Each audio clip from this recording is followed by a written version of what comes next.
I have come here to chew bubblegum and kick ass, and I'm all out of bubblegum. I'm gonna make him an offer again.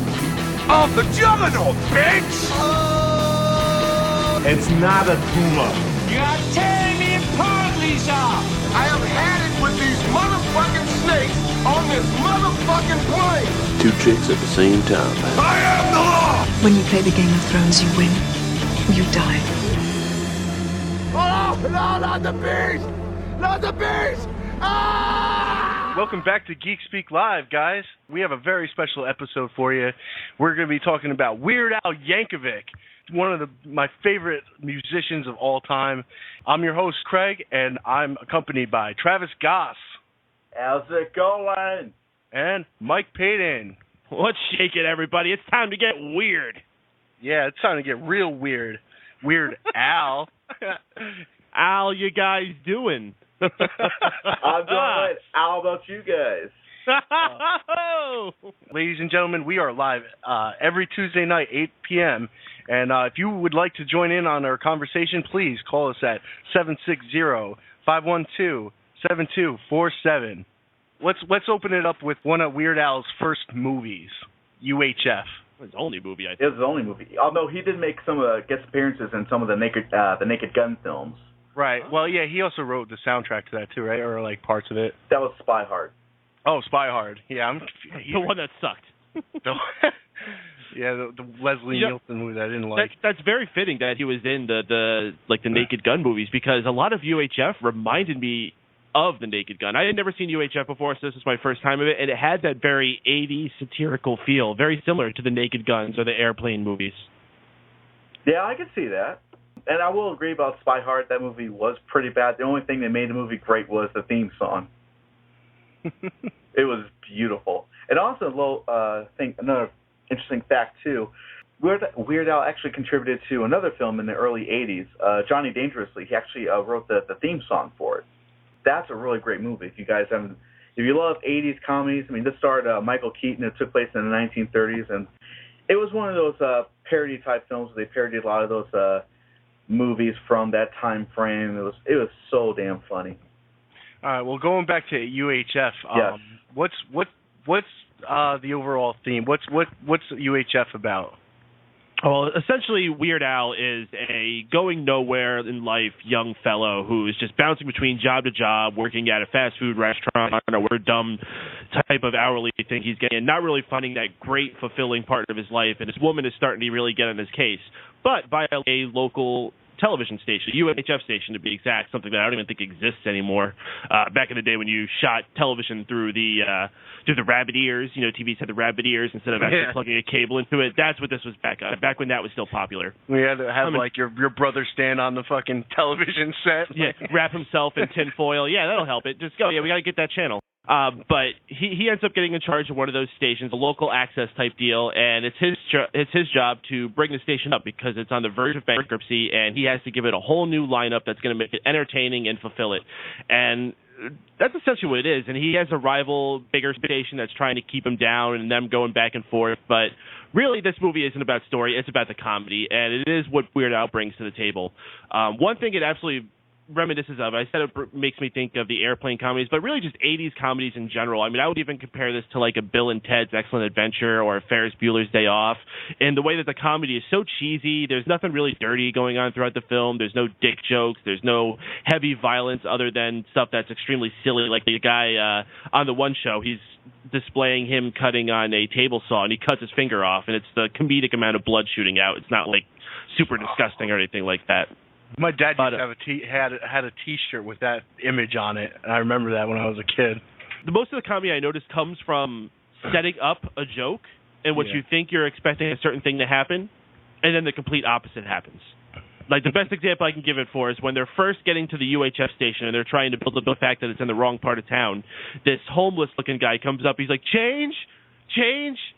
You got some change, sir? And Weird Al pulls out his pocket. Yeah, I got some. And he pulls out a handful, and he's kind of like, all right, $85, $90, $1. And he drops a dollar bill in his hand, walks off with the change. Yeah, you know what? I think that movie kind of like, it goes back to like his humble beginnings. Like, they wouldn't even let him in a recording studio when he first started up. And then he got on some talk show, right? And then he did another ride on the bus. So this predates his musical albums then? Yes. Okay. I did not know that. He did look extremely young. Yeah. This is tiny mustache, curly haired Weird Al. He kind of looks the same. Like he never really. I mean, he got older, but different. I think he looks like a completely different guy because back then he had the fro, he had the mustache, he had the glasses. Now he never wears glasses. His hair is more long. It's still really curly, but it's more draped down. Honestly, he looks more like a dick now. Yeah, sometimes he has either a goatee or he's completely shaven. But nowadays he's completely shaven. You know, if you notice, he's always got a smile on his face. He's just like a happy guy. Like always. Not anymore. He never has a smile on his face. Now he looks crabby. If you look at the old pictures of him, you're killing my image of Weird Al Yankovic, Mike. Well, no, I agree with you. Through like 80s and 90s Weird Al, like the Weird Al I typically associate when I think of Weird Al. Yeah. Like I said, the curly afro or even the bad hair day or running with scissors era. But if you look at these present day images of Weird Al, he really does not look happy in all of them. He looks like he's tuned out. I think he's pissed off because he used to be an original guy, and now like any Joe Schmo on collegehumor.com is doing the same thing he used to do. That in the music industry sucks way harder than it ever did before. Yeah. Why parody songs when they're already jokes of themselves? I know. But you can always turn to artists like Lady Gaga where we can parody her songs because hers are just riffed with comedy from the start. Indeed. Travis, what did you think of UHF? Love it. I absolutely love and adore this movie. This movie actually holds some very, very special meaning to me because I remember when I was about 9 years old, it was a Saturday night. I think it was like in June, I do believe. And the local theater had a special midnight screening of it. And my late brother and I, we went to this screening, and we just had a ball. This was we were huge fans of Weird Al, and I still am. And this was just a real treat to see him in action. It not only makes some really funny jokes in this movie, but some of the songs that were put in this film are just hilarious. Mm-hmm. And of course, when you think of UHF, the one scene that you always think of is the Dire Straits parody, where it was the Money for Nothing. It was Beverly Hillbillies. It was beautifully animated, just like how the original music video was when it came out in '85 from Dire Straits. Which had to eat up a lot of budget. I mean, I can't imagine this movie got too much of a budget to begin with, and CGI in the mid-'80s was not cheap. No. Even looking crappy like that. You know, if you notice, like, even all of his music videos, like, all the music videos he parodies, and he I don't know how he got the budget to do what they did, you know what I mean?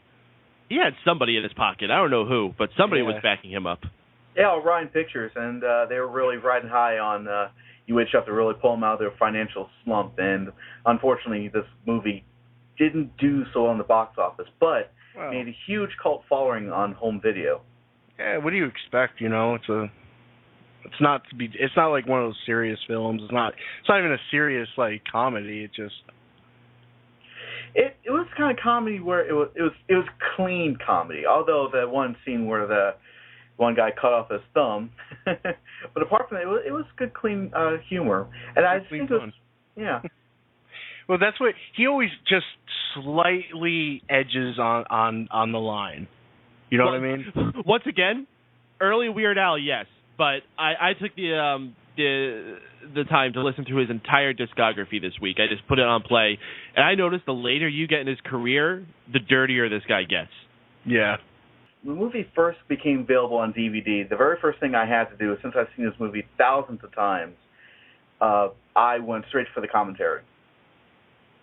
And it was just amazing that when you listen to the commentary of this film, Weird Al, first of all, the movie was totally shot. Well, not totally. There was a couple scenes where they had to film in Los Angeles. But for the majority of the film, it was shot in Tulsa, Oklahoma. Probably because it was cheaper to get a film license there. Yeah, probably. Real expensive to film in California. I used to live in Oklahoma for a few years, and for one, the people are very, very friendly there. So when I can only imagine when they announced they're going to be filming a Weird Al film in Tulsa, everybody was just like on board. It's like, yeah, do it here in Tulsa. It'd be great for community. Well, wait, wasn't this at a point where Weird Al was a nobody? No, he was somebody. He started going around kind of like a comedy. he did like comedy music tours and stuff. And he was also on like I forget what show he was on, but he was on a couple of like talk shows. Okay, so he was like a stand-up guy previous to this. Yeah, well, yeah. He was also the son of a very famous accordion player. Mm-hmm. That makes sense. Yeah. I want to say his father's name was Frank Yankovic, but don't quote me on that. Now describe famous accordion player. Now, they obviously could not be famous here in America. Well, is he famous like overseas? Well, he was an American polka musician. Mm-hmm. So we don't exactly have a big polka following here in America. No, but there are a few. So we wouldn't say it was famous. He's an underground guy, but he was well known. He was the big shark in a small pond. There you go. Well, let's get into his musical albums. Let's take it away with. All right, this was like what got me into Weird Al Yankovic was Bad Hair Day, and I'm going to let you take it away, Mike. Okay, well, Bad Hair Day was also the first album for me. It's really the smack dab the middle of his career, so you got the best of both worlds. You got him where he's adjusted more to the pop music world, but where he still has his early influence. One thing I think you'll hear adjust throughout his career, very early on, he was very big on the accordion. In fact, if you go to his first album, it's all pretty much accordion-exclusive tracks, or accordion mainly featured with a little bit of backup to it. As he goes on further, he strays a little bit further and further from that. Gump, which is a fantastic parody of Lump by the President of the United States of America, based on the movie Forrest Gump, one of my personal favorite films of all time, so it's fun to listen back to that song. Phony Calls, which is a parody of TLC's Waterfalls, a huge, huge hit from that era. But then he also strays off a bit and does some songs that are just fun. The Night Santa Went Crazy, which is probably my favorite Christmas song to put on. That's not his only Christmas song. He also has Christmas at Ground Zero from one of his previous albums, and I both always pair those two together on my Christmas mixes. Absolutely. And even some other original songs, like Everything You Know Is Wrong, I think is a fun song. It's not typically a genre that I think most people would listen to, but I think you could put that song on and have a good time listening to it. Since You've Been Gone, which is this really neat a cappella type song, which really, I think, exemplifies that Weird Al is not just a funny man, but he's also a really talented musician. Yes. The fact that he can arrange a whole a cappella piece like that, sing every single part. I mean, this puts him on par with someone like Billy Joel, who did that song for the longest time. I would put these two right next to each other as far as the quality of what they did as an a cappella arrangement. I know. Since You've Been Gone, man, it hits home too. I love listening to that song, and then, it's like I've been chewing on cod liver oil, and then in the end, it's like I feel almost as bad as I did when you were still here. Love it. Love the twist at the end. Yeah. One of his best pieces, in my opinion. The whole album is absolutely solid. I would even say the polka song that he has on there, the mix of all the different songs that he usually does on every album, I would say is possibly his best one out of all of them. Maybe it's just because that's all the songs that I like, having Green Day on there and Beck and all the artists that he has. Maybe that's why I like that one the most, but top-notch with that. Good? See, it goes back to, when we were coming up, we were kids, 11 years old, probably 10 years old, maybe even younger. Mm-hmm. But I mean, junior high and high school age, very important. Yeah, that's, when you start listening to a lot of pop music, and the pop music back then was really good. I mean, you wouldn't even know about the presidents of the United States of America anymore unless, Gump really made that stick in your head more, I think they still would have been something, but Gump certainly helped. Yeah. I mean, that's one thing I think he's done for a lot of people is procured their careers to be longer than they should be. Something else I wanted to mention with this album, specifically Amish Paradise, the controversy that went around it. Now, obviously, when you're doing things like taking other people's songs and changing them around into jokes, it's going to turn some people the wrong way. Most people have had very good attitudes about it with Weird Al. However, Coolio, the original artist of Gangsta's Paradise, did not take it so well. He got very pissed off, and this started a little bit of a rivalry that I'm not sure ever quite got completely killed down. I think these guys still have a little bit of beef between each other. It didn't, but I feel like it procured Bad Hair Day and it put it beyond what it was ever going to be. Oh, yeah, this is the start of the TMZ era. I mean, TMZ wasn't a thing yet, but people were getting really into the tabloid lifestyles of all the musicians and all that. I mean, yeah, that goes back all the way to the 50s, but this is when it became even bigger to the level where we see it is today. It was in the late 90s, early 2000s. So people were definitely getting all into the beef that was going on between Coolio and Weird Al. Funny enough, Coolio, he's an OG. Like, he's not just some silly rapper, apparently. Besides being the guy that you see doing Gangsta's Paradise, I guess he's some high-ranking office-type guy for the Crips out in California. He's a serious OG. Oh, word. Yeah, you don't want to fuck with the Coolio. I guess not. Weird Al went and did it. Yeah, but that was like one of the most popular songs, too, Gangsta's Paradise. And it was preceded by, because it was like the soundtrack to that movie. Dangerous Minds. Well, yeah, Dangerous Minds, which was also like the most popular movie at the time. It was different because, you know, hip-hop culture was still a very new thing, especially the gangster style of it. Yeah, it was. It gangster rap was up and coming. This was like when it was breaking out in the mainstream. It was a good time. It was a good time. And I don't understand why he even got mad, because it's not like... Well, because the song was supposed to be about hard life on the streets and danger and all that, and he took it and made it into something silly that was just a joke. Yeah, but it wasn't like he was making fun of him or anything. No. And, you know, you could argue life as an Amish person isn't very easy either. I wouldn't want to live like that. No. Wearing all black, no buttons. Party like it's $16.99. Haven't even paid the phone bill in 300 years. That album made him my idol when I was a kid. I loved that. I loved every song on there. It was in my CD player for like at least 2 years as a kid. And you know what? Not only that is it put me onto some of the other songs he was parodying, you know? I would absolutely say it's my favorite album by him from a long shot. And it was also the only album of his that I even knew for a long time. Yeah. It wouldn't be for a while that I would go back and look at some of his other stuff like Alapalooza or Off the Deep End or even worse. And it would be, I think it was 4 years until Running with Scissors came out. So there was a long stretch of time where this was the essential Weird Al album. Yeah, and it just stuck. I mean, like I said, it was like some of the most popular, like TLC was one of the most popular pop groups ever at the time, and so good. So many feels for that album. So many feels. So we got a whole wide library here, and I got stuff to say about other albums. Craig, what album did you feature tonight? I featured Off the Deep End, and this was, like I said, like cool. When I listened to the Bad Hair Day and stuff like that, that's when I went back and I started watching things like Al TV and really getting into Weird Al. And then I got into my second favorite Weird Al Yankovic album, Off the Deep End. And this featured Smells Like Nirvana, which was a parody of Smells Like Teen Spirit, which was one of the biggest rock and roll like things to happen, you know, since the 80s, really. I mean, like, Nirvana, like, reinvented rock and roll at the time, and I guess this really lamented Weird Al and put him on, like, MTV, like, Prime, and I think, like, some of his best music videos were done off this album, too. And then, like, you know, some of his original songs from this album, like Trigger Happy, which was kind of like a Beach Boys kind of song, but it had to deal with kind of like political stuff, and it kind of as an undertone, which was kind of neat.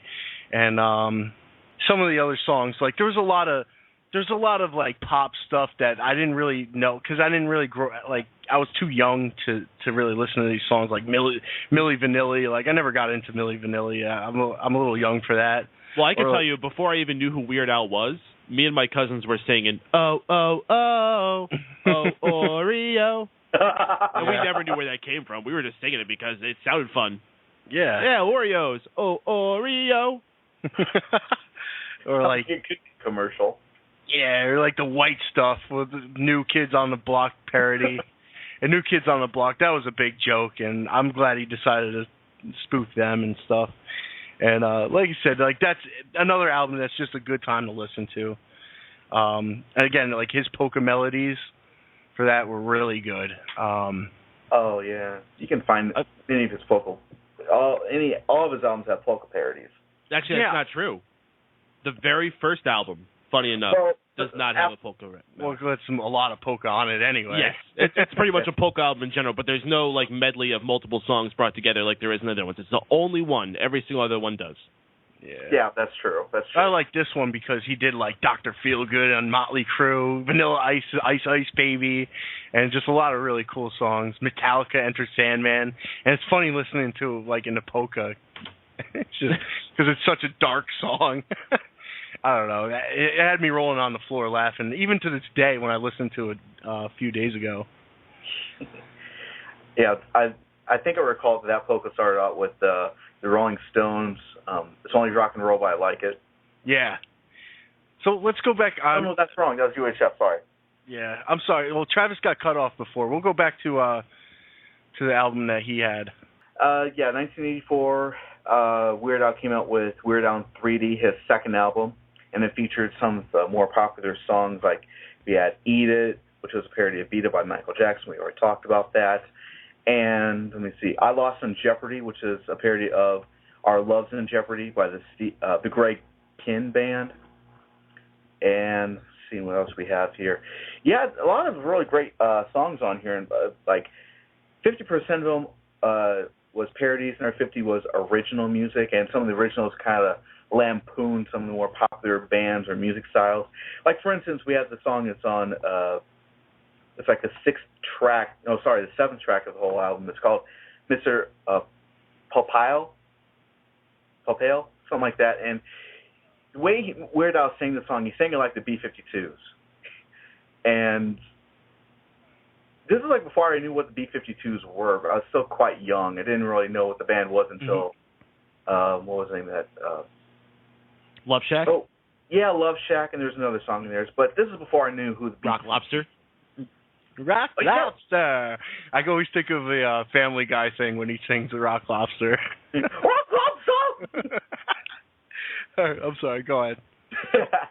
But yeah, he actually did a parody of I the Tiger called The Rye or the Kite. Oh, Travis is dead again. Oh, boy. And which is a parody of Pain by the Police.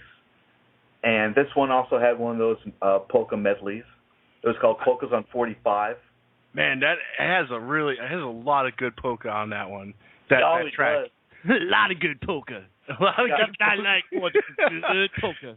Rocking so hard to some polka, man. Like you don't know. Yeah, just like Devo, Deep Purple, the Beatles, and Hey Joe. Like again, like something that's really sad. Like Hey Joe by Jimi Hendrix. And he makes it so funny by putting one of those trumpets with the stifler at the very end of it. Yeah. Oh man, but this album is just awesome. I think this is one of his most classic albums. It is, and this is actually what this is the first album that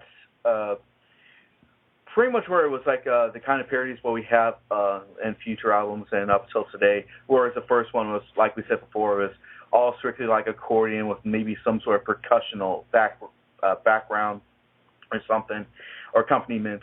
But this one really launched him into stardom. Yeah. And you know what's cool, man? Weird Al, he had such a long, illustrious career, and like every generation of kids gets to listen to like something good from him. You know what I mean? Like kids of the 80s had this album, Weird Al in 3D. We had Bad Hair Day. You know, and then the kids now, I mean, I guess they got, what's that new one? Alpocalypse. Yeah, Alpocalypse, Running with Scissors. I guess Alpocalypse is the newest one. Alpocalypse isn't. Yeah, Running with Scissors is like the fourth newest one. You're behind on your game, dude. Yeah, I know. Well, the thing is like, you know, as I got a little bit older, I stopped listening to Weird Al Yankovic, and because I kind of, you know, my taste in music grew a little bit differently, but and also I just fell out of pop music in general, so yeah, Weird Al's music also just kind of became a little less relevant. Yeah, yeah, that's what I'm saying. Like, I think it is geared towards younger generation, younger kids. Yeah, because I remember just as I was getting out to him was when Straight Outta Linwood came out, which is the one that had White and Nerdy. Yeah. And I remember my younger niece, who's like half my age, was like walking around singing White and Nerdy. I was like, man, I remember walking around singing Weird Al. Yeah. It's great. I love it, and I hope he keeps going. I hope he releases a new album in 2014. You can hope so. So why don't we just dial it all the way back to the very beginning, where it all started, the very first Weird Al Yankovic album, self-titled Weird Al Yankovic. Now, have you guys all listened to this album before? Yes. Yeah, a long time ago. This is really different if you're used to what you hear with Weird Al today. This is very stripped down, very basic. It's just him, an accordion, and maybe at most it'll have a drum track or some type of other keyboard thing thrown on top of it. But it's very featured, just vocals and the accordion. It's cool for one listen, but you know what? Most of these songs, I don't know if I can go back and listen to again, except for maybe Another One Rides the Bus. I mean, it was weird, too. You got to realize, like, and this album came out, what, like 1983? Sounds about right. Yeah, so, like, a lot of the music that he's parodying, first of all, is very old, like, and a lot of it's not really relevant. Man, it's hard to think. This album is 30 years old. Yeah. Holy crap. Yep. I do feel old now just thinking about it. That really puts it in perspective when I'm thinking about these songs. But yeah, it's got parodies of like, hey, Mickey, you're so fine, you blow my mind. Mickey. And of course, Another One Bites the Dust. I couldn't even tell you what some of these other ones. Oh, I Love Rock and Roll. They do the parody of that. I love Rocky Road. Oh, I missed that, yeah. Instead of My Sharona, it's My Bologna. Oh, yeah. That's what got him on the scene. I think that was the one song, that and Another One Rides the Bus. Really? My Bologna? Because that was like a really popular song at the time, My Sharona. Yeah? Yeah. I think it's a guitar solo of its time. Another topic for another day, I guess. But what I think is really cool with Another One Rides the Bus is it's not even a particularly funny subject, but he managed to take the song and just change the lyrics slightly and just make it into the situation that's actually funny. Yeah. Like, who would have thought just like a cramped bus would be a topic that would make for a funny song? Plus, he doesn't just overlap the music. He, like, recreates the song. In some cases, he does just do the song by itself, but most of the times he does add his own style. Yeah, and he adds his little flair to it, like Smells Like Nirvana. Like, he totally redid it, like, his own instruments and everything. Like, he didn't just copy and paste. And then he adds, like, a couple sound effects, and he adds, like, trumpets and crazy polka sounds to everything. Yeah, but then if you look at a song like Amish Paradise, that's exactly like Gangster's Paradise. Yeah, well, wire, I guess the violins. Yeah, well, I guess there wasn't much you could, do with that because it had to be like the song, the rap song. So. Well, you know what I noticed? He did this a lot early on. He didn't do this. I think Polka Party was really the last album where he did it overbearingly. He would add this like farting sound effect to the background of all of his songs. Yeah, it's the hand fart thing. It reminds me of like Terrence and Phillip on South Park. Whenever they're doing a farting song, it sounded just like that. I love it. We already had Travis talk about Weird Al in 3D. The next one to follow that up was Polka Party, which seems to be a relatively unknown album by Weird Al. I don't hear a lot of people singing their praises of that album first when they're going down their favorite Weird Al albums, but I think there's a couple standout songs in there, specifically Christmas at Ground Zero, which I think is the one that's worth checking this album out for, just to add to your Christmas collection. It's a song about celebrating Christmas in a atomic testing area. Yeah, it'll throw your grandparents off. It's got such a fun melody to it. It's like the perfect Christmas, like bum bum ba dum bum ba dum bum ba dum bum, with the jingle bells going with it. It's Christmas. Yeah, but he also does he parodies James Brown, which is hilarious. Living in hernia. Living with a hernia. Living with hernia, yeah. That one is really good. Yeah. I don't remember any songs being huge off that album though. Did he have any hits? I'm gonna look it up sometime. The major Weird Al fan here. We had Living with a Hernia. That was one. That was probably popular with his fan base, but I mean, was there anything that got radio played? Any significance? That's it. Okay. That got Living with a Hernia got airplay, as did Here's Johnny. And, of course, Christmas at Ground Zero. That got some airplay, especially on MTV. You know, honestly, I mean, if he didn't have such a close relationship with MTV, I don't think he would have been half as popular. Because I never heard songs on the radio from him. Oh, I did. Later on, I did. I don't remember him from like the up until I would say the Bad Hair Day era was when I first started hearing Weird Al songs. And maybe not even that. Maybe Running with Scissors is the first time I heard Weird Al on the radio. Yeah, I mean, honestly, like only time I heard from him is I saw a music video and I was like, oh, I gotta listen to that, you know. But I guess I don't know. Well, hey, that's a good person to have in your pocket to help you out. I think as MTV saw it as something unique and they were supposed to be all about music, well, hey, here's this cool thing in music that we want to showcase. I know. Plus, he did such a good job emulating the music videos and stuff, like we said earlier.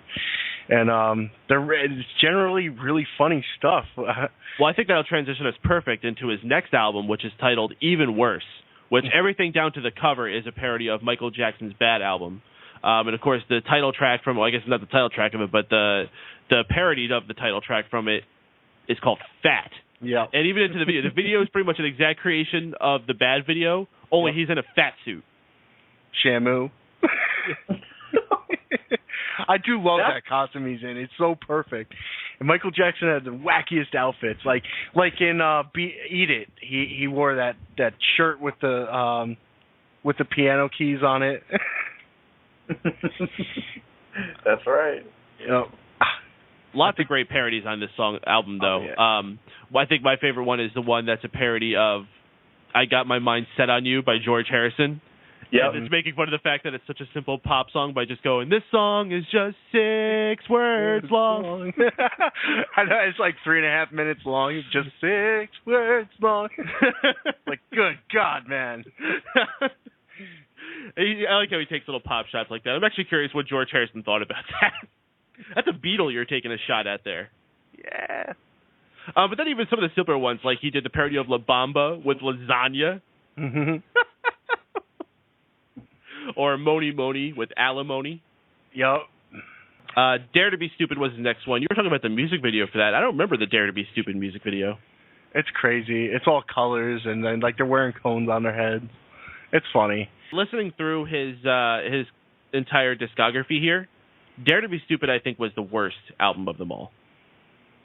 Yeah, I mean, I that song just sticks out of my head. I mean, the rest of the album to me is whatever, but I think this is where he got too caught up in the 80s phase. There was just too much synths, and it was I don't know, I didn't care for the album very much. But that goes with his whole pop culture thing, because at the time that's what was popular: synthesizers and Devo. Whip it good. Yeah, well, it was crap. So if you're gonna skip a Weird album, that's the first one to go with. Well, hold on now. They yeah. had some good ones on there. Like had a parody of Like a Virgin called Like a Surgeon. I remember that. Stupid. I remember that video very well. What about Yoda? Yoda was That's great. I love Yoda. It's pretty sad when the best song on the album is George of the Jungle. Well, hold on. Don't bash us too much. It's a really good album. You're bashing a guy that makes like comedy albums. You know what I mean? I get that, but this wasn't funny. Girls Just Want to Have Lunch. I remember I Want a New Duck. That was good. It's called writer's block, Mike. He had some heavy. I don't know if this was like something he had to make to fill contractual obligations or something, but this was not the best of Weird Al here. But he was waiting for. All right. Let's he go. Was waiting for Off the Deep End. I think that's what put him back on track. Well, yeah, that's the next one I was going to move on to is Off the Deep End. You already sung that one's praises. I think a song we didn't talk about was Taco Grande, which I think is kind of.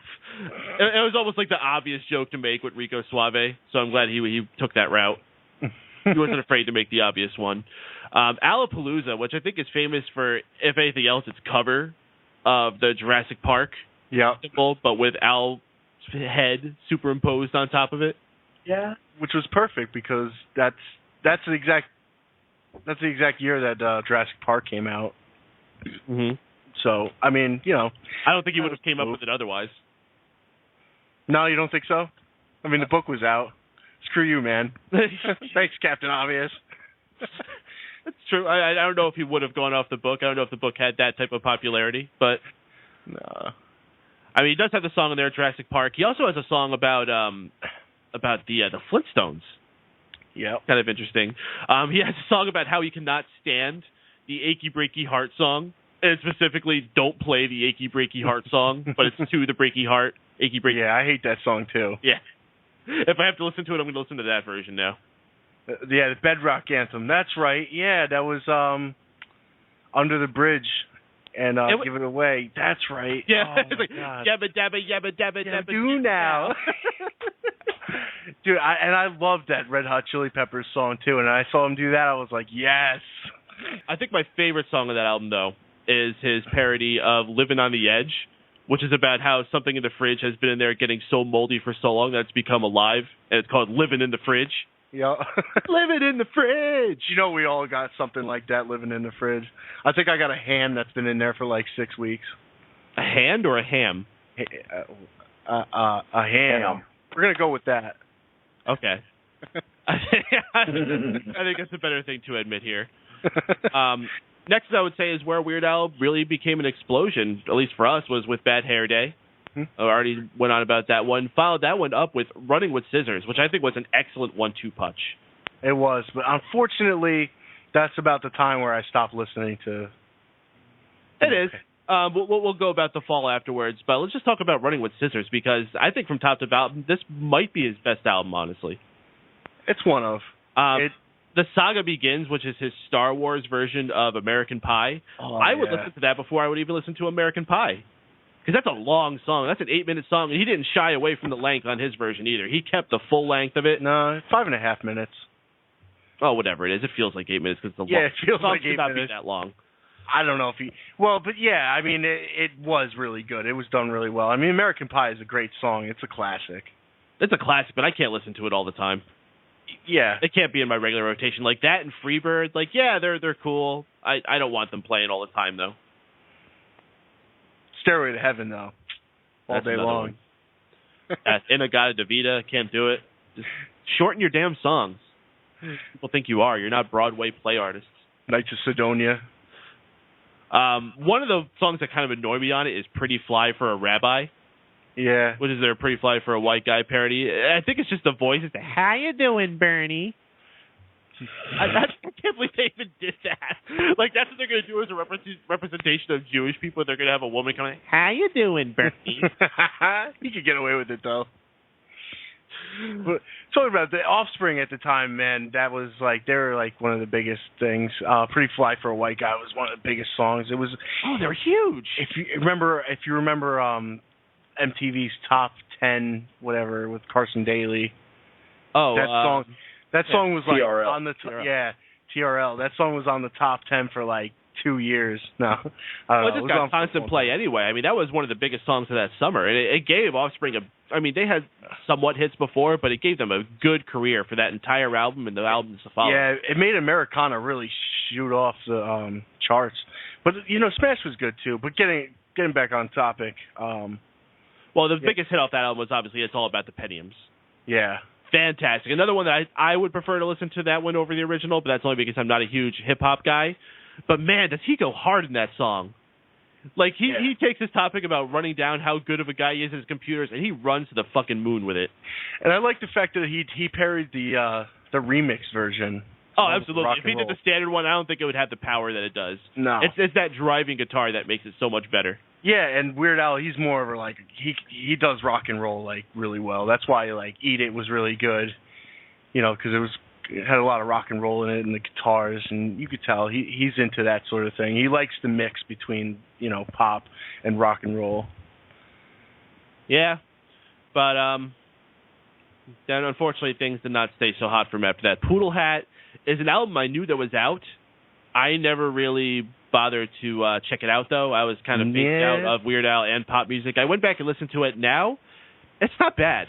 I have to say, there's actually a lot of good songs in there. Hardware Store, Trash Day, even the polka compilation, Angry White Boy Polka. I would probably put that as number 2 as my favorite polka medley under the one from Bad Hair Day.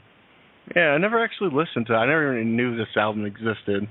I still have a copy, and I agree. It's I'm not really that thrilled with it. It does have some good tracks on it. Yeah, I don't know. Yeah, but looking at the Angry White Boy Polka, I mean, there was a lot of songs I was into back in the, like, that Last Resort song by Papa Roach. Exactly. This was like the late 90s, 2000s, like, alternative rock scene songs. There's a lot of those in there, which I like. Yeah, this was a good time. This was a good time for rock and roll for a little quick minute. The White Stripes, Disturbed. That's what I can appreciate about these polkas, is you can reflect on what the music was like for that time period, and it really takes you back and reminiscing without having to listen to those whole songs. Like, I listen to this, it's like I get to hear Matchbox 20 really quick and all those. Like, that was cool. Yeah. Kid Rock. But I also remember, sorry, I didn't mean to cut you off, but one of the songs that was featured on Poodle Hat was a parody of Eminem's Lose Yourself. Couch Potato? That's it, yeah, Couch Potato. There was some controversy with that song in particular. Al wanted to shoot a music video for it, but Eminem wouldn't allow it. He didn't mind Weird Al making a parody of the song, but he didn't want him to make a video for it. That's weird. It's really Coolio weird all over considering... again. What makes Eminem think he's so much better than Coolio? Because Eminem's a douche. Eminem's way better than Coolio, first of all. At least. He was a douche at the time, but yeah. But like, Eminem makes some weird-ass videos, too. Like, his videos are kind of comedic. Yeah, especially his first few albums. They're all about, like, chainsawing bitches and slapping his mother and shit. Who's he to be making any of those kind of judgments? Yeah, man. Fuck you, Eminem. Yeah. Cocaine and homophobia. Like the themes of his albums. Yeah, well, I don't think we'll be doing an Eminem podcast anytime soon. Yeah. So, therefore, Weird Al is better than you. So let's move on to his next one, which fittingly is a rap album, sort of. Not really, but that was the theme of it. Straight Outta Linwood, feature song White and Nerdy. I remember this one playing on the radios. I didn't get too into it, also because I wasn't really into the original song, but I feel like after Poodle Hat, maybe even starting with Poodle Hat, but especially noticeable on this album, he's kind of phoning it in now. And this is what I was talking about this before. Mm-hmm. I feel like he's doing it just kind of out of habit. His heart isn't into it as much as it used to be. And it's just like, I'm Weird Al, and this is what Weird Al does, so I got to put these albums out. Well, you got a guy in his 50s singing, making fun of songs like Ridin'. And stupid fucking songs, man. I mean, there's not, like I said before, a lot of the pop music today just sucks. I mean, it's, like in his older albums, like you can really sing along to like the music and the songs that he was parodying, and they were good songs, and then he made them even better or whatever. But this stuff, it's like it seems forced. And yeah, I gotta agree with that one. Have you listened through this album, Travis? Or are you only familiar with White and Nerdy? No, I've heard bits and some of the other tracks on there, and the only one I would say to go at it. Oh, go ahead. I'm sorry. I think it's only because the music at the time is being produced. A lot of the tracks that were being parodied, I gotta be honest, I really did not like. It wasn't because of the songs he made; it's what was around at that time. I was not a fan of. Yeah, the source material is important when you're going into these parody songs. Yeah. And that, for me, the only one I really liked was Canadian Idiot, which was his parody of Green Day's American Idiot. Which is a horrible song. Which is a horrible song, but you know what? I really like the direction he went with Canadian Idiot. Other than that, I can't say there's any songs in there that I would truly say go and check out, except actually Trapped in the Drive-Thru, which is a parody of Trapped in the Closet, which once again, he doesn't shy away from length. He keeps it at 10 minutes and 51 seconds long, and it's all about the frustrating trip of going through a drive-thru to get a meal. And just the whole journey and hearing through the story. It's not something you're going to put on your regular rotation, but to listen through it once, absolutely worth it. Well, yeah, R. Kelly, again. Ugh. I'm sorry if I'm offending anybody who likes this stuff, but... we all have our tastes. Yeah, no, again, like I feel like the motivation is gone. Mm-hmm. You know, when you don't even know most of the songs that they're parodying, and you're like, okay, is this an original song or is this a parody? And when you're at that point, it's Plus, it could be us, like, we don't listen to pop music as much as younger people or. I hate being one of those guys who's like, well, back in my day, we had the good songs. What we have now is just shit. But it's funny because, like, your parents would be saying the same thing. Exactly. It just goes in circles. Yeah. Well, no, honestly, even like regular music industry experts will say that music was at a high in the 90s, and it's at an extreme low now. Music industry has never been more stale and more generic than it is right now. MTV killed it, man. Well, I think MTV is what helped it, if anything. It helped it, but it killed it at the same time. Well, I don't see how that would be because it was MTV. What do they show for music videos these days? Oh, when everybody is sleeping, rest of the day, it's all this crap about pregnancy. I know, but they push artists. They push, like, the MTV Music Awards and stuff. They push these shitty artists, and they make it like a reality thing. That's what sells, man. I mean, MTV is just changing with the times, and I've been upset with them for it too. But at the same time, you can't really blame them. No, a lot of people don't give move. a shit about music videos, especially when, like, if you want to see a music video, you go to YouTube. That's what you do. Yeah, Vivo. Exactly. But I feel like the motivation to make good music videos is gone. Honestly, I mean, like, YouTube is great, it's huge and everything, but it's not as big as television. As a filmmaker, one of the biggest things that I enjoy doing is music videos because I feel like that is a lost art, and I like going into them and trying to find a way to really express the person's personality and bring it out through the music video because that's something that's lost. Yeah, and like if you watch some of these newer videos, I mean, some of them are good, some of them hit the mark, but they're not like they used to be. You know, they don't have crazy weirdness, or they are just crazy weird for no purpose. At least they used to convey like symbolism and stuff like that, like especially like Madonna videos. Well, this used to have awesome stories, or even just at the least, like visuals that made sense with each other. I think a good example of that I can think of is Fastball's The Way music video. Right. Beautiful visuals throughout the whole thing. Really cool dancing. Lots of excellent setups with the shots. But then you look at videos these days. Like I watched one of Miley Cyrus's newest videos. What the hell is that song called? It's like, La La La Lee, we like to party. Like the worst party anthem of all time. The music video for it's terrible. It's just like taking all these like random things that probably look cool in 3-second snippets. But when you have to watch it for 3 minutes, it's really grating. Rock and roll too, man. Like all the songs that I hear on like our rock and roll station WRV, a lot of them sound the same. Mm-hmm. Very boring. Very like they all want to be like what's that band?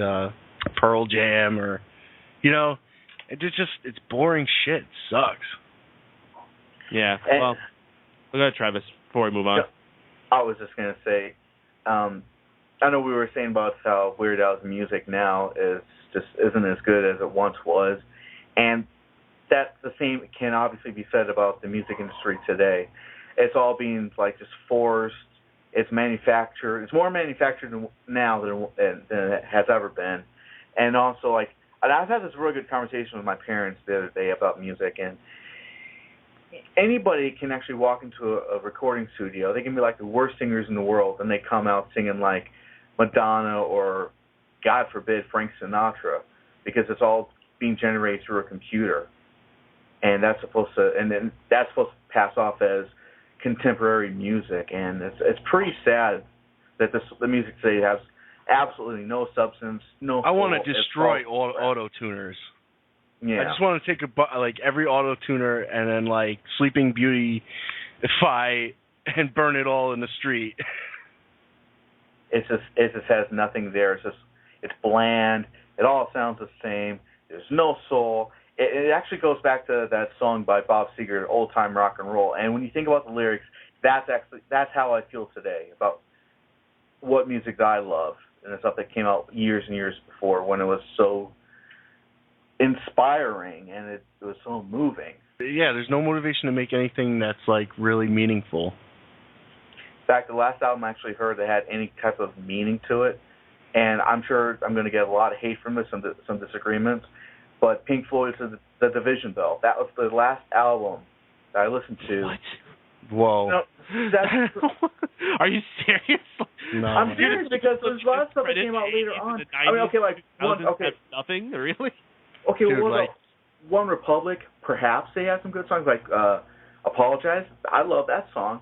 But my point is, the music that comes out today, it's trash. And I don't blame Weird Al. If he's not selling albums, it's not because of him. It's the source material. I think he sells albums fine with making this shit, but like you said, it's not going to be of any substance like some of his previous stuff because of the source material. Right. You didn't like Nirvana or anything like that? No, don't get me wrong. I like Nevermind. That album's a classic. Everybody loves that, and that came out in '91. And now, that album is officially registered in the Library of Congress for future preservation. Dude, I mean that's what I mean. Like, a lot of hard work went into it. A lot of people will listen to like a Nirvana album, and they'll say, because it's like anybody who has like no musical experience of rock or any kind of music for that matter, they'll listen to that and say it's just a bunch of noise. But if you have a music purist who will sit back and just listen to it from start to finish, they actually pick up everything that was being conveyed in the lyrics and in the guitars and all the instruments, the production, something that actually spoke. Most rock and roll bands today emulate Nirvana. But that's a shame, too, because there's no originality. Yeah, that too. Could be a reason why Kurt Cobain offed himself. And that very well could be the case, and... I'm just kidding. Rest in peace. No, of course. Totally. He didn't off himself anyway, but that's another topic for another day. Yeah. If Travis is done with his soapbox speech there, we can move on to Weird Al's last album, Alpocalypse, which I think pretty much just is summed up with everything Travis said there. Yeah, Apocalypse. This is like his last one. That's it. It's over. Look at the album art on it. It's just lazy. It's uninspired, yeah. When you think of everything else, it's like he just took something and photoshopped his head over something. Yeah. That's essentially what he did. And he's basically like waving goodbye. See ya. I remember before this album came out, though, he initially came out with that song Perform This Way, which is his parody of Born This Way by Lady Gaga, and he made a video for it. He initially released that exclusively through digital means on YouTube specifically, and he actually put it with this huge statement, like this huge butthurt statement about how it's hard for him to keep up with the industry these days because back in the day he would spend months and months crafting these perfect parodies, but now by the time a song is released, within a week, someone on College Humor or someone else on YouTube has made a parody of the song. So it's made him less relevant in some ways with that, and that's true. Not only has he had to compete with shittier music, he's had to compete with all these other people doing the same thing that he's been doing. Yeah, but that's bullshit too, man. Because he puts way more into it than College Humor does, and honestly, like he has like the connections to make really good music videos and stuff like that. I just think he's just getting older and just bored of it. I think it's a little column A, a little column. I think there's a lot of factors moving into it. I think Weird Al's day has just come and passed as far as his music goes. I think he can continue contributing in other ways. I think he should make more original music.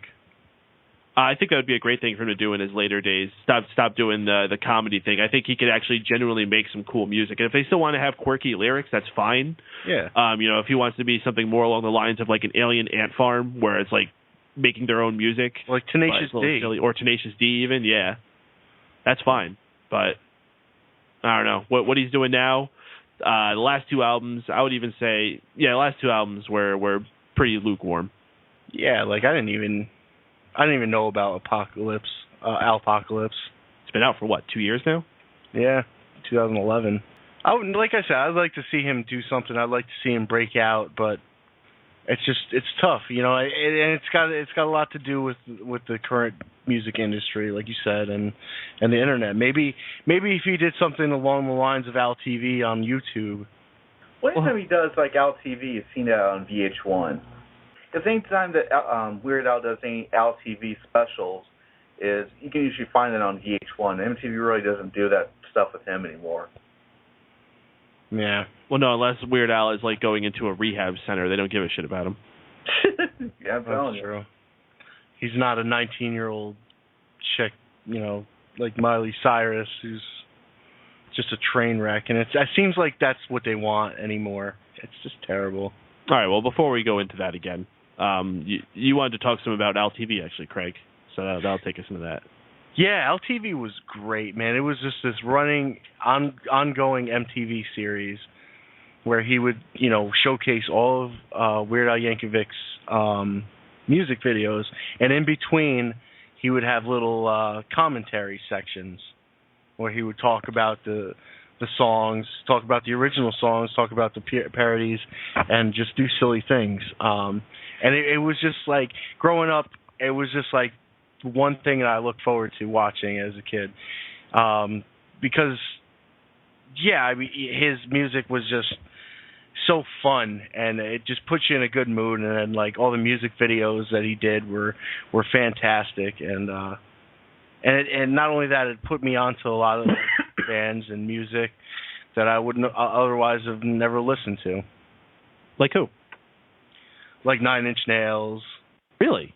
Yeah, like he got me like the Offspring and Nirvana. Like I said, when I was a kid, like, that's all, because my parents were really, like, not my parents, my mom was, like, really religious, so she wouldn't let me, like, get into, like, rock and roll. She wouldn't even let me watch MTV, really. So, I would sneak and watch it, and then, like, and that's how I got kind of, like, influenced. And then I started, obviously listening to more music. And I went to a Catholic school, too, so it wasn't, I didn't have a lot of interactions with other kids, so. I don't know. I guess I had a little bit of a different childhood than everybody else. I missed out on LTV. You missed out on LTV? Mm-hmm. I loved LTV. And anytime he actually had an LTV is when he was promoting a new album. And he had a very special one when he was releasing UHF. That one was really special. Yeah, I think LTV went on from, like the inception of MTV, I think in, like, 1986. Yeah, to like 1998. Wow, really? Yeah. I think he did one there in 2000s, like when he released Running with Scissors. He did an LTV for VH1. Yeah, that it was a special though. It wasn't like, but like I said, he had a really good relationship with MTV, and it was like the perfect time. It was just like the perfect time for him during the 90s and stuff. And I think that was the best time to listen to Weird Al Yankovic. I mean, he's great now. I mean, he's always. I can't say anything bad about Weird Al. Yeah, I can never say anything bad about him because, again, I had this really nice it's because my brother, getting me introduced to Weird Al. I'm always going to have this really special connection with this guy. So what did he generally do on it? Was it just a variety show? No, I mean, it was like a lot of, like, I don't know if you watched MTV back in the 90s, but there was a lot of shows like that where they would just, there would be like one episode where he would like sit on like a patio on top of a skyscraper and just talk into the camera and then talk about his music and just act really silly, and then they play the songs. They would play the original song and then they would play his parody, and then it would go back to him talking for a bit. And then, until for an hour, I think. Oh, so it was a music video show. Yeah. And he was just, like, doing the introductions. Yeah, but there was a lot of, like, Snoop Dogg had a show that was kind of similar, and I think he was, like, kind of... Yeah, I remember these kind of shows where they would just bring in a celebrity to be the introduction person to talk in between fillers. Yeah. Yeah, okay. I get it. Like, he'd do, like, one special where he'd be like, he'd be like, oh, I got this new album. It's the Beatles brushing their teeth. The Beatles anthology you number hear on the 17. background is like somebody brushing their teeth. Oh, here comes my favorite part. And also, on the subject of Al TV, something that not a lot of people know about this, except for the hardcore Weird Al fans. In 1997, from September to December 1997, he had a Saturday morning show called The Weird Al Show, which is sort of like Pee-wee's Playhouse. I totally missed out on that. I knew nothing about that. Yeah, it was produced in association with Dick Clark Productions. It aired Saturday mornings on CBS from September to December of 1997. And the show was released on DVD on August 15th of 2006. And, yeah. Interesting. I missed out on it, too, but thank goodness for YouTube, I was able to watch an episode, and it was okay. Yeah, it was all right. Could Weird Al pull off a movie again? I would love to see a sequel to UHF. Kind of like see where things are to like 25 years later. I mean, like an original story. Could he pull off an original story as a comedian in a movie again? Oh yeah, definitely. No, I don't think so, because that type of movie isn't. It's kind of that style is kind of dead. Well, no. Now, hear me out. What if he did a movie like this, where it was kind of like This Is the End, where he's playing himself, and the movie is him trying to become like relevant again and become a star like he was in the 80s and 90s, and it's him traveling all over the country and meeting with other famous people playing themselves. It would be like kind of a rehash of UHF. Now, I would, if I was a Hollywood executive, I would probably pitch that idea to him and see what do you think if you would write it. It's not a bad idea. I'm going to get on that. I'm going to write that down. Send the email the script to right now. Weird Al. Okay. Now we just got to get a hold of him. He can't be too hard to find. Oh, no way. He has a, well, I'm not saying like he's like nobody. I'm saying like he has a very public presence. Yeah. He's never had a problem. I think he's very active socially. Yeah, he's always on reach him on Twitter shows. actually pretty easily. Mm-hmm. Oh, and speaking of UHF, of the panel, who here has actually tried the Twinkie Wiener sandwich? I have not. I don't try any type of wieners, so Travis, let me know what you think. He's saying put a hot dog in a Twinkie. Yeah, you put a hot dog in a Twinkie and covered it in Cheez Whiz, and you dunk it in milk. I've tried it. You sick fuck. It was not bad. It was a kind of combination of the sweet and the salty. That's what she said. And it was, I can't describe the flavors. Like, it constantly was like, it would be sweet, then it would be salty, then go back to sweet. It was like it was trying to complement each other, but it was like a constant battle in your mouth. Again, that's what she said. Okay, so if we're done with the dick jokes now, it was not very pleasant to eat. It was, oh Jesus. Well, I think it's that time again, and I think it's time to start plugging stuff. We got to come up with a name for this segment, because plugging shit is just not going to work every episode. Okay. How about we just do this? Hey, Travis, what's going on in your life right now that you want to tell people about? No, that's too easy. So, Travis, what's going on? What the hell are you doing? How about that? How are you doing? No, that'd be perfect. Now, see, I don't see what's so geek about it, but all right. Now it's time for the how you doing. Travis, how you doing? There you go.